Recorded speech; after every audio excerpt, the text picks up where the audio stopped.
আমার মতন কারা কারা তোমরা মাছ খেতে ভীষণ পছন্দ করো? আমি কিন্তু মাছ খেতে ভীষণ পছন্দ করি। প্রত্যেক দিন আমার কিন্তু খাবারের লিস্টে মাছ চাওয়া চাই চাই। তো আমি সেদিনকে বাজার থেকে নিয়ে এসেছিলাম কাতলা মাছ, চিংড়ি মাছ, মাছের ডিম, পার্শে বাটা, আর নিয়ে এসেছিলাম মাছের মাথা। সেদিনকে নিয়ে আসার পরই তৈরি করে ফেলেছিলাম কাতলা মাছের কালিয়া।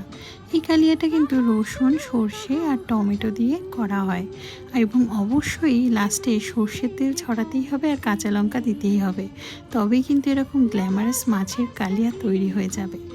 এরপর তৈরি করে নিয়েছিলাম চিংড়ি মাছটা দিয়ে আলু পটল দিয়ে একটা তরকারি, যেটা আমি আগের রেসিপিতে তোমাদের কাছে শেয়ার করেছি।